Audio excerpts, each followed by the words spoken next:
The moment the power vanishes across North America, the modern world stops instantly. The hum of refrigerators fades into silence. Streetlights, office buildings, and homes plunge into darkness simultaneously. Phones lose signal, internet goes offline. And for over 500 million people, the familiar rhythm of daily life disappears in an instant. This is not a local outage, it is a continent-wide blackout. A scenario experts warn could be triggered by a massive solar storm, a cyber attack on the grid, or an electromagnetic pulse. Transportation chaos erupts immediately. Traffic signals stop functioning, turning intersections into dangerous mazes of stalled vehicles and honking horns. Subway trains in major cities grind to a halt, trapping passengers underground. Airports are paralyzed, with radar systems down and runway lights dark. Planes cannot take off or land safely.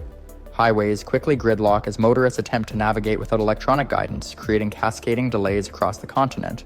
Hospitals switch to backup generators, many designed to last just 96 hours.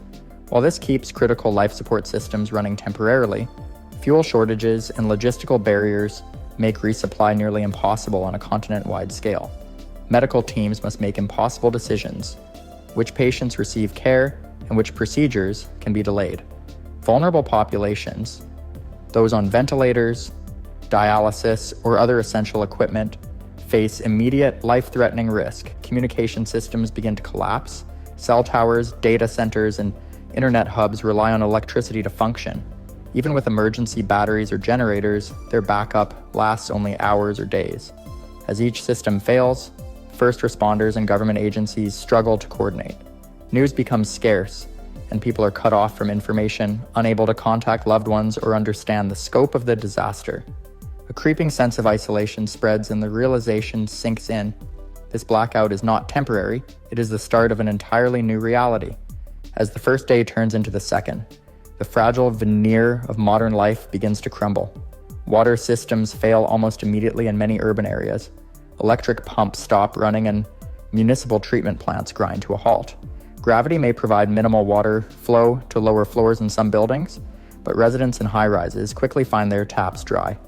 Any water that does emerge may be contaminated, as treatment processes cease without electricity, making boil water advisories impossible for most people to follow. Sanitation quickly deteriorates, toilets cannot flush, and sewage treatment plants shut down, creating unsanitary conditions in cities and towns. Public health risks multiply, with the potential for the resurgence of diseases that had long been controlled in developed nations. Trash collection halts, and streets begin to accumulate debris, attracting vermin and creating additional hazards. The risk of epidemics grows with every passing hour. The financial system collapses without warning. Credit cards stop working, ATMs go dark, and banks close their doors. Money is suddenly only what you can physically hold. Grocery stores and convenience stores, still full of food in many cases, are inaccessible to most because electric pumps prevent gas from flowing to vehicles. People begin to realize that convenience no longer exists, and survival is about tangible resources, not digital balances. Food quickly becomes the most urgent concern.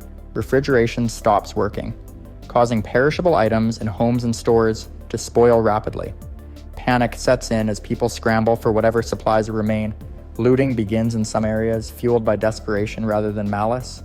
As society's reliance on electricity to sustain even basic needs becomes painfully clear, the illusion of order, which seemed so stable just hours before, evaporates.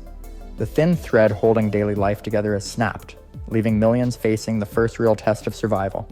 By the end of the first week, life as the continent knew it has been replaced by a daily struggle for survival.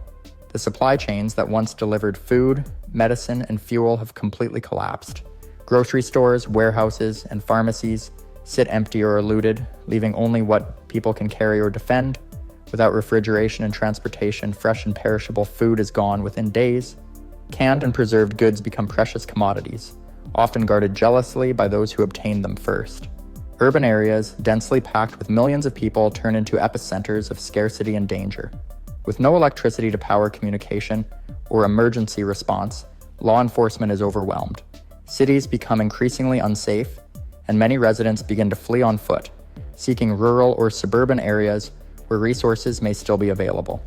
This exodus creates friction as smaller communities attempt to protect what little water, food, and shelter they have. Tensions quickly escalate, and conflict over basic necessities becomes common. Medical care is virtually non-existent. Hospitals, after using backup generators for a few days, are forced to shut down critical equipment. Medicines that require refrigeration, such as insulin, spoil, and surgeries, are postponed indefinitely. Injuries that would normally be treatable now become life-threatening. Epidemics of preventable diseases begin to emerge due to contaminated water, poor sanitation, and the collapse of public health systems. Transportation is effectively paralyzed. Fuel exists in storage facilities and refineries, but without working pumps, it is inaccessible to the majority of people. Vehicles stuck in traffic or abandoned are rendered useless, and the breakdown of infrastructure means that any attempts at organized evacuation are chaotic and dangerous. Railways, ports, and airports are shut down entirely, severing vital links between regions. Within 7 days, the technological conveniences of the modern world have vanished, leaving millions dependent on raw survival skills and the luck of their location. A month after the continental blackout, North America is almost unrecognizable. The initial chaos of the first week has given way to a grim, enduring struggle for survival. Cities have emptied as residents either fled or perished. Small, isolated communities have become the primary centers of human habitation, often fortified against outsiders. Local governance, if it exists, is fragmented. Law and order are enforced inconsistently, sometimes by volunteers or armed factions, rather than official authorities. Agriculture has become critical. People rely on hand tools, animal labor, and unpowered irrigation systems. Modern farming equipment dependent on electricity or fuel sits idle, and crop yields have fallen sharply. Communities that once depended on imported goods now attempt to grow as much of their own food as possible. Knowledge of traditional farming, water purification, and shelter construction becomes the most valuable skill set. Those without these skills struggle to survive. Medical systems are nearly extinct. Hospitals and clinics have closed due to lack of electricity and supplies. Medicines that were previously mass-produced or refrigerated no longer exist. Even minor injuries or infections can become fatal. Epidemics of diseases such as cholera, typhoid, and influenza emerge rapidly due to poor sanitation and contaminated water supplies. Mortality rates rise sharply, particularly among children, the elderly, and those with chronic illnesses. Economic systems have completely collapsed. The concept of money is largely irrelevant, replaced by barter and trade in essential resources. Canned food, ammunition, clean water, and seeds have become the primary currency. Communities prioritize practical skills over material wealth, and social structures revolve around survival rather than hierarchy. Communication with other regions is minimal or non-existent, leaving communities isolated and self-reliant. The technological regression is total, and people are forced to adapt to a way of life that resembles pre-industrial society. A full year into the continental blackout, North America has been fundamentally transformed. The population has been decimated by starvation, disease, and conflict, leaving vast swaths of land sparsely inhabited. Cities lie in ruin, overgrown and abandoned days, with infrastructure corroded or collapsed. Small agrarian communities dominate the landscape, often walled or fortified, prioritizing self-sufficiency over connection to distant neighbors. Barter economies are fully established, with clean water, preserved food, ammunition, and practical skills serving as the main forms of wealth. Knowledge of basic medicine, hunting, farming, and mechanical repair is now crucial for survival. The effects ripple far beyond the continent. The United States, as the world's largest economy and military power, no longer functions as a stabilizing force. Global trade networks collapse, leading to shortages of critical goods in Europe, Asia, and Latin America. Nations that depended heavily on North American grain exports face immediate food insecurity, while oil, natural gas, and semiconductor markets are thrown into disarray. Financial systems worldwide collapse as the US dollar loses its central role, triggering severe economic depression on multiple continents. Geopolitically, old alliances fracture. Countries scramble to secure resources, borders, and regional influence. Conflicts that have been managed through diplomacy escalate, and military tensions rise. While nuclear arsenals remain secured by protocols, long-term command and control challenges present an unprecedented risk. Governments adapt to new realities, often operating in isolation or under extreme scarcity, and some formerly stable nations struggle to maintain cohesion. On the societal level, humanity has adapted to a drastically different world. Communities have developed localized governance and emergency systems, traditional skills, ingenuity, and cooperation determine survival. Education and technology regress to simpler, more practical forms, focused on immediate needs rather than abstract advancement. The environment begins to recover in some areas, with abandoned urban zones reverting to wilderness. Wildlife populations rebound where humans have retreated, creating a stark contrast between desolation and renewal. The scenario illustrates a profound truth. The modern world is extraordinarily dependent on electricity and interconnected infrastructure. A continental blackout is not just a temporary inconvenience, it is a complete collapse of societal, economic, and political systems. Rebuilding would take generations, requiring decentralized systems, local resilience, and a new understanding of survival in a post-technological age. Humanity would have to learn to navigate the thin line between order and chaos once again, as the consequences of the Great Unplugging continue to reverberate for decades. The first 60 minutes after Asia goes dark are defined by shock and paralysis. Across a landmass that holds nearly 60% of the global population, every city, town, and rural village is silenced in an instant. The electric heartbeat of Tokyo, Seoul, Shanghai, Delhi, and Singapore stops at the same moment, plunging nearly 4.9 billion people into darkness. It is not a rolling blackout or a regional failure. This is the largest power loss in human history. Transportation is the first system to seize up. In megacities, fully automated subway trains stall in tunnels, leaving commuters trapped with no way to escape without assistance. Above ground, traffic signals blink out, causing collisions in intersections as drivers try to navigate the sudden void. Air traffic control centers across Asia are blinded, and pilots flying over some of the most congested skies on Earth are left to rely only on cockpit instruments and their own training. The busiest air corridors in the world are now scenes of confusion with no coordinated direction. Hospitals are next to feel the impact. By regulation, many major medical centers are equipped with backup generators, but these are designed for short-term emergencies, not for an outage across an entire continent. Ventilators, dialysis machines, and life support systems begin to draw down battery reserves. Surgeons caught in the middle of critical operations are forced to improvise under flashlights. Within the first hour, lives are already at risk, and the most vulnerable patients feel the immediate consequences. Communication breaks down just as quickly.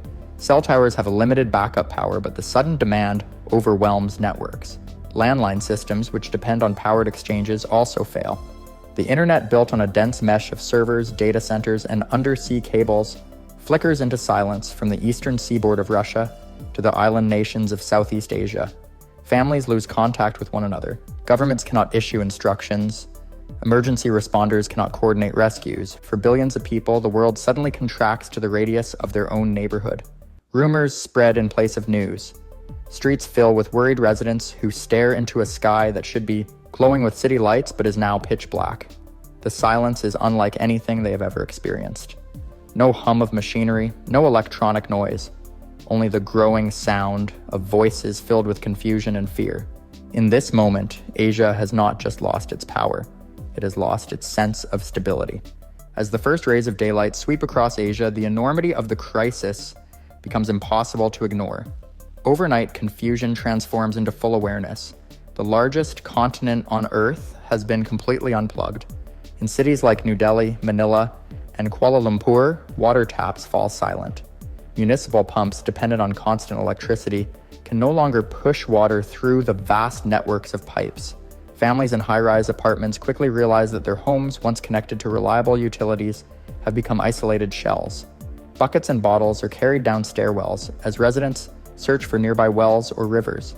Sanitation begins to deteriorate just as quickly. Modern sewage treatment systems, which rely on continuous pumping and aeration, are at a standstill.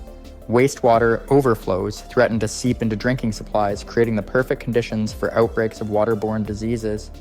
The lessons learned in past disasters, from typhoons to earthquakes, show how rapidly cholera, dysentery, and other illnesses can re-emerge when sanitation fails. Food stability, too, is unraveling. Without refrigeration, millions of tons of stored meat, dairy, and vegetables begin to spoil. Large distribution centers that supply grocery stores in Seoul, Bangkok, and Ho Chi Minh City are filled with perishable goods now locked in a race against time. Fishermen and farmers, suddenly cut off from cold storage and transport, face the prospect of losing their livelihoods overnight. The social consequences begin to surface. In urban neighborhoods, people crowd into open markets, desperate to secure whatever food remains fresh.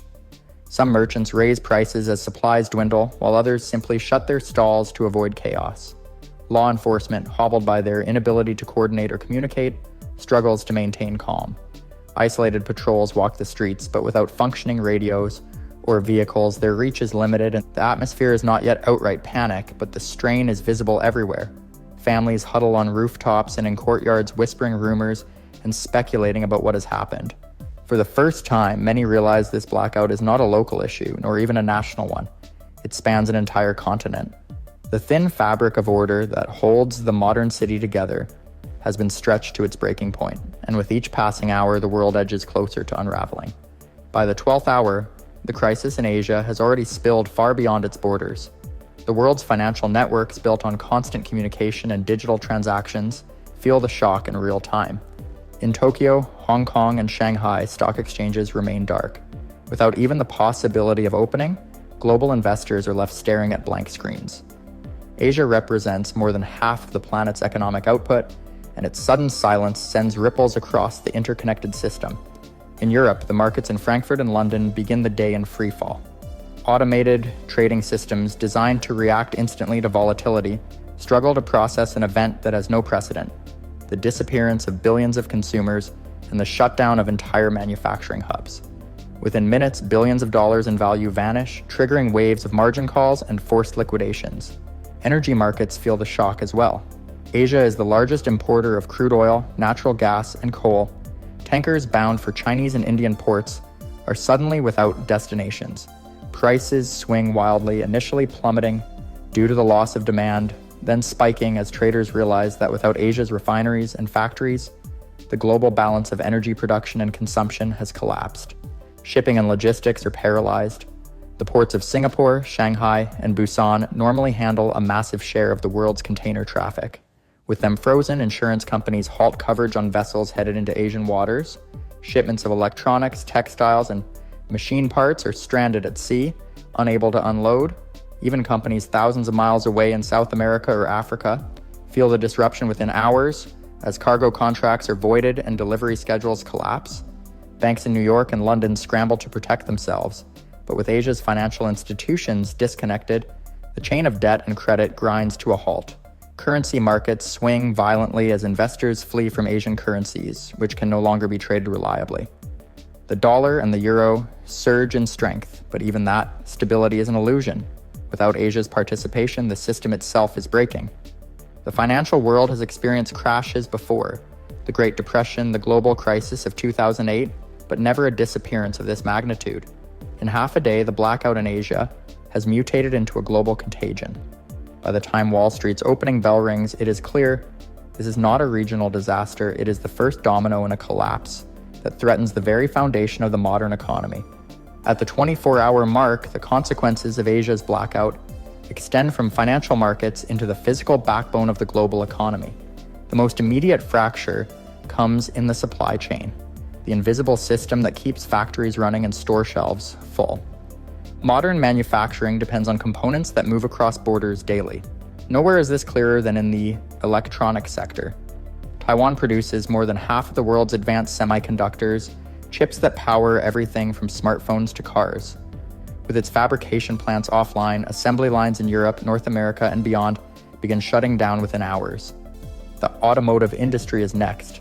Japanese and South Korean factories supply critical parts such as transmissions, batteries, and specialized steel. Without them, plants in Mexico, Germany, and the United States are forced to idle.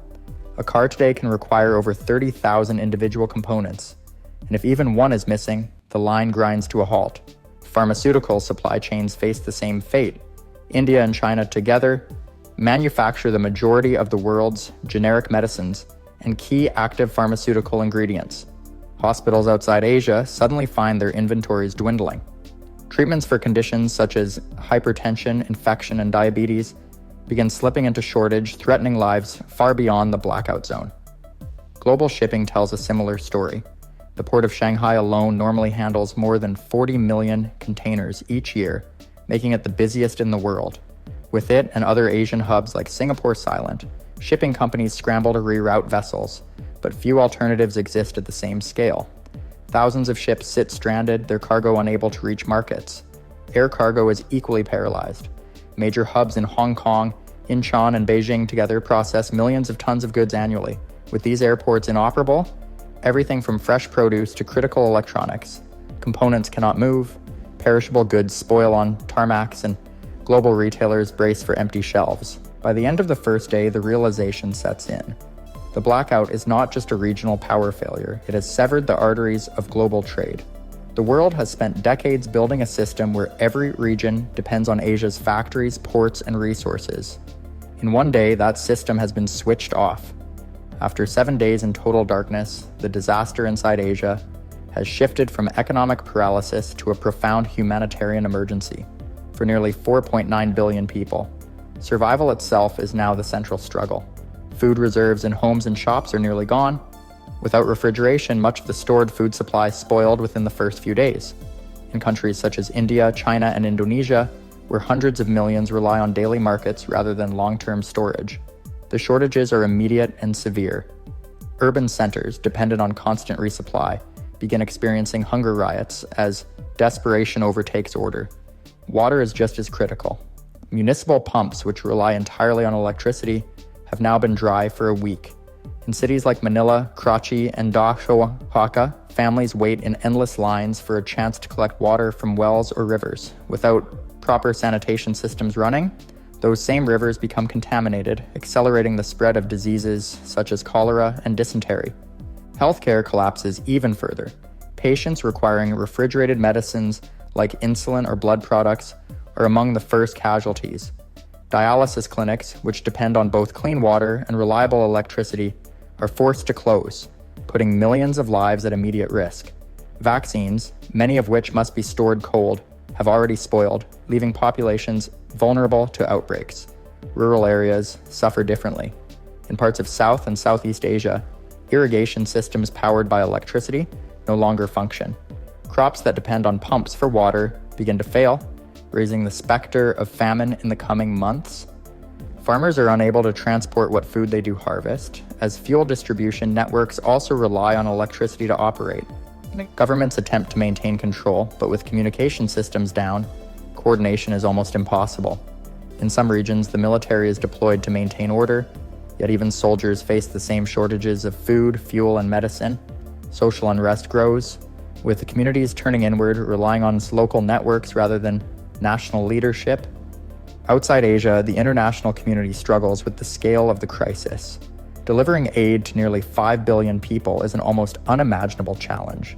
Ports and airports remain frozen by the blackout, preventing mass shipments of food or medicine. Neighboring regions from the Middle East to Europe begin seeing waves of refugees attempting to cross borders in search of survival. At the 1 week point, the blackout is no longer just a technological failure. It is a humanitarian disaster of historic proportions, threatening to reshape not only Asia but the entire global order. After 1 month without electricity, Asia has been transformed beyond recognition. Cities that once pulsed with life are now quiet. Broken landscapes where survival is the only priority. The absence of power is no longer seen as temporary. It has become the defining reality for nearly 5 billion people. The physical infrastructure of the power grid is in ruins. An abrupt continent-wide shutdown would cause cascading damage to transmission lines, substations, and generating stations. Restarting them requires not only technical expertise, but also complex coordination across national borders, which is now impossible. Even if the blackout ended tomorrow, rebuilding would take years, if not decades. The human toll mounts every day. Malnutrition spreads quickly as agricultural systems collapse, without irrigation, fertilizer production, and refrigerated transport. Famine becomes widespread in nations like Bangladesh and Cambodia, where food security was fragile even before the disaster. Disease outbreaks multiply in dense cities, with measles and tuberculosis re-emerging as vaccines and antibiotics run out. Mortality rises sharply, leaving entire regions without the skilled workers needed to keep even basic systems functioning. Outside of Asia, the rest of the world is deeply scarred. Supply chains have permanently broken. Factories in Europe and North America lie idle, waiting for parts that will never arrive. The global electronics sector has collapsed with Taiwan, South Korea, and China offline. Even medicine production in the West falters without critical components sourced from India. What once was a tightly interwoven global economy is now fragmented into regional survival zones. Governments worldwide respond by tightening control. Rationing is enforced on food, fuel, and medicine. In some nations, martial law is declared to quell unrest. Old alliances weaken as countries prioritize domestic survival over international cooperation. A new era of protectionism takes root, where self-sufficiency replaces globalization as the highest priority. And for Asia itself, the long-term outlook is bleak. Generations of progress in healthcare, education, and industry are erased in weeks. Entire populations are displaced as rural families abandon failing farmland and cities empty out from starvation. Social structures fracture, replaced by small, localized communities that depend on direct resource sharing. Modernity, with its reliance on a complex and fragile energy grid, has vanished almost overnight. The event becomes a dividing line in human history. Life is now spoken of as before the blackout and after the blackout. The memory of a connected, electrified world lingers, but the lived reality is one of scarcity, struggle, and rebuilding from the ground up. Humanity learns the hard truth: civilization is only as strong as the systems that power it, and without them, the world quickly unravels. The great darkness across Asia serves as a stark reminder. In our pursuit of growth and efficiency, we may have created a system too vast and too interconnected to survive a single catastrophic failure. And the question left behind is one that will haunt humanity for generations. If such a collapse ever came for the rest of the world, would we be any more prepared to endure it? The moment the power vanishes, silence falls heavier than darkness itself. The steady hum of civilization and the buzz of neon signs, the rhythm of traffic lights, the endless whirl of refrigeration and air conditioning disappears. For over 400 million people, life is instantly unrecognizable. In Europe's great capitals like Paris, Berlin, and Rome, chaos begins within minutes. Subways grind to a halt deep underground, leaving thousands trapped in pitch-black tunnels with no way to climb out. Traffic lights go dead, transforming intersections into battlegrounds of horns and screeching brakes as cars collide in confusion. Elevators stop between floors, instantly turning into steel cages. Communication collapses just as quickly. Mobile towers and internet servers depend on continuous electricity, and while a handful of emergency systems remain for governments and militaries, ordinary citizens are cut off. Social media, news updates, and emergency numbers all vanish. People discover for the first time in generations what it means to be truly isolated, unable to reach family or even know what has happened beyond their street. Hospitals, among the most critical institutions, shift to crisis mode within seconds. Ventilators, heart monitors, and surgical lights cut out before backup generators roar to life. But these generators run on finite diesel supplies, often only enough for a few days. Doctors and nurses must make rapid decisions, rationing power and equipment, while simultaneously managing patients terrified by the sudden blackout. Airports become scenes of chaos as radar systems, runway lights, and air traffic control fail. While some planes already in the air can divert or continue under backup protocols, departures and landings across Europe halt abruptly. Thousands of passengers are stranded in terminals, now lit only by emergency lights, with no information about what has gone wrong. By the end of the first hour, the blackout is no longer just a technical failure. It is a collapse of trust in the very systems that define modern life. What began as silence has already become fear, and for the hundreds of millions now stranded in darkness, this is only the beginning. As the first day without power unfolds, the scale of the catastrophe becomes undeniable. What was at first confusion now transforms into a fight for basic survival. Water systems are among the earliest to fail. Electric pumps that maintain pressure in municipal supplies go silent, and high-rise apartments are the first to lose running water. Within hours, taps across entire cities begin to run dry. Treatment plants no longer functioning allow untreated water to seep into the system. Contamination risk rises quickly, threatening outbreaks of gastrointestinal disease. Food security unravels just as fast. Refrigeration in homes, restaurants, and grocery stores fails, leaving perishables to spoil. Supermarket supply chains grind to a halt, with trucks unable to refuel and electronic payment systems useless.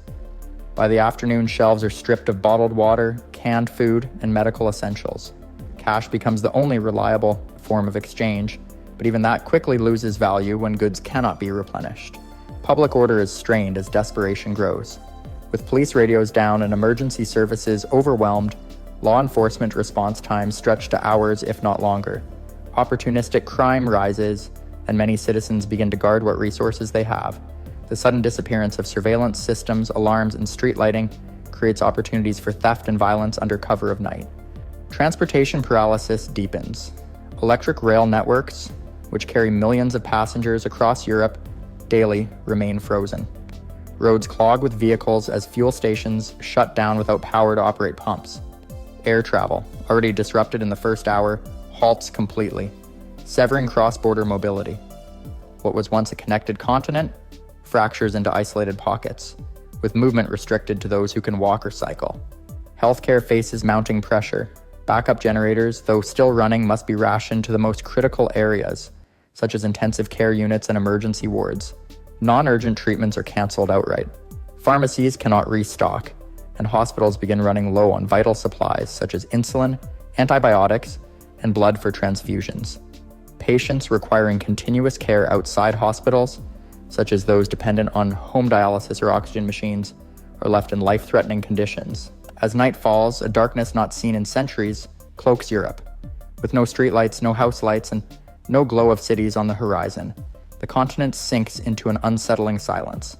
Fires, candles, and flashlights become the only sources of illumination.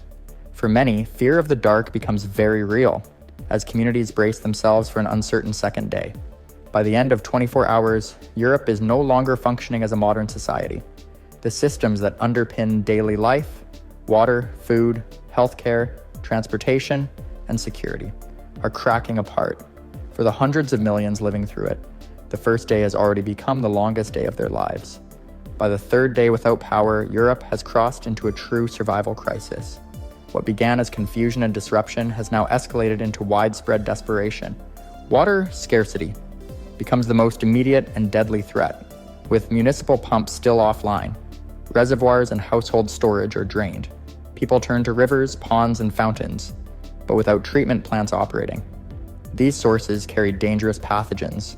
Diseases like cholera and dysentery, which modern Europe had nearly eliminated, threaten to return in force. Dehydration alone begins to claim lives, particularly among children, the elderly, and those with existing health conditions. Food shortages worsen dramatically. Supermarkets and warehouses have already been emptied, and without refrigeration, remaining supplies rot. Rural communities may still access farms and stored grains, but transporting food into cities is nearly impossible. Fuel pumps remain useless, and trucks sit idle, leaving millions of urban residents stranded without reliable access to nutrition. Malnutrition begins to set in, especially for those unable to secure high-calorie foods. Social cohesion frays under the weight of scarcity. While some neighborhoods form local networks to share resources, others collapse into conflict. In larger cities, organized gangs take advantage of the absence of law enforcement, controlling access to food and water. Rural communities, once seen as safe havens, grow suspicious of outsiders as waves of urban refugees begin to arrive. Small towns and villages, with their limited supplies, cannot handle the sudden influx, creating flashpoints of tension. Governments and emergency authorities struggle to assert control. Without mass communication systems, even simple instructions cannot reliably reach the public. Radios, once a fallback in emergencies, are silent without electricity to transmit or recharge batteries. Military forces, though capable of limited operations on backup systems, cannot enforce order across an entire continent. Declaring martial law may be possible, but enforcing it is not. Infrastructure risks compound the crisis. Oil refineries, chemical plants, and industrial facilities were designed with power-dependent safety systems. As emergency generators burn through fuel reserves, these sites require constant manual oversight to prevent accidents. Meanwhile, nuclear power stations, though built with multiple redundant safeguards, still demand steady cooling for their reactor cores. Engineers work tirelessly with backup systems and improvised methods, but the longer the blackout persists, the greater the danger of a regional nuclear incident. By the 72-hour mark, survival is no longer just about enduring inconvenience. It is about facing a continent-wide collapse of health, food, security, and governance. For the first time in modern history, millions of Europeans experience life without the foundation of electricity, and the fragile balance of modern civilization is on the edge of breaking. After 1 week without electricity, Europe no longer resembles the modern world. Cities that once pulsed with energy and commerce are now silent and perilous places. The absence of sanitation, refrigeration, and reliable healthcare creates conditions ripe for outbreaks of illness. Diseases like typhoid, influenza, and gastrointestinal infections spread rapidly in overcrowded shelters and among families forced to drink unsafe water. Medical supplies dwindle, and without functioning supply chains, hospitals cannot restock critical medicines. The migration out of urban centers accelerates. Millions abandon darkened cities, forming long columns of people on highways and rural roads. Trains remain frozen on dead tracks, and airports stay shuttered, leaving walking as the primary option. Villages and small towns, unprepared for such mass arrivals, begin to close themselves off, sometimes with improvised barricades. The countryside sees growing tension as desperate migrants clash with locals defending their limited food and clean water. Europe's position in the global economy collapses. Seaports, normally responsible for handling millions of containers each week, lie idle with cranes frozen in place. Cargo ships carrying food, fuel, and essential goods drift offshore with nowhere to unload. International markets react violently, triggering recessions around the world. The absence of Europe, one of the largest trading blocs, throws industries into chaos from Asia to the Americas. Even countries with power begin to feel shortages of key European-made products, from pharmaceuticals to automotive parts. Attempts to restore electricity prove painfully complex. Restarting a power grid after a complete collapse is known as a black start. It requires starting individual power plants using isolated small generators, then carefully linking them together. Normally, countries depend on neighboring grids to supply this initial kickstart. But with all of Europe dark, no such assistance exists. Engineers must attempt to bring power stations online, one by one, creating isolated islands of electricity. This is a task that demands coordination, but communication networks remain mostly down, making synchronization a monumental challenge. Meanwhile, the cultural impact begins to surface. In the absence of television, internet, and most radio, people return to older forms of interaction. Storytelling, handwritten notes, and physical community gatherings become the primary means of sharing information. Libraries, often overlooked in the digital age, become gathering points as people seek knowledge on survival, agriculture, and medicine. The pace of life slows dramatically, with daylight hours dictating all activity. For the first time in centuries, European life resembles something closer to the pre-industrial age. By the end of the first week, survival is no longer just about waiting for the power to come back. For many, it has become about adapting to a world where the return of electricity is not guaranteed. Europe stands on the edge of a new era, one where modern conveniences are gone, and the continent must relearn how to live without the very system that once defined it. As weeks turn into months, the blackout reshapes Europe in profound ways. Survival depends on adaptability, resourcefulness, and community cooperation. Families who relied heavily on digital conveniences struggle the most, while those with access to traditional skills, such as farming, carpentry, and basic medical care, find themselves in positions of strength. Rural areas, though strained by refugees, often fare better than major cities as they still retain some ability to grow food and access clean water. Governments across Europe attempt to reestablish order, but without a functioning power grid, their ability to govern is fractured. Emergency assemblies are held in local town halls, often lit by candles or improvised lamps, as leaders try to communicate with scattered populations. Military forces, stretched thin, shift focus from defense to humanitarian roles, distributing remaining fuel, securing food depots, and trying to maintain fragile peace. Yet the sheer scale of the disaster makes centralized control nearly impossible. Local leadership becomes far more influential than national parliaments or ministries.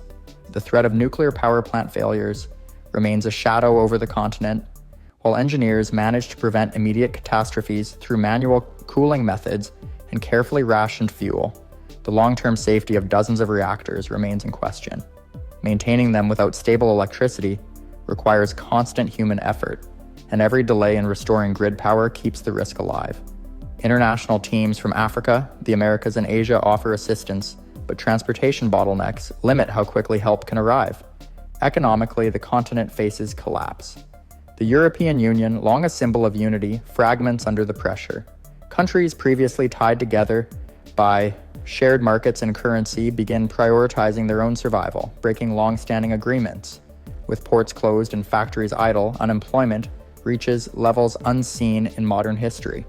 International trade partners face shortages of key exports, from industrial chemicals to luxury goods, deepening the global crisis. What began as a regional blackout now shakes the entire world economy. On the cultural front, the absence of electricity transforms daily life.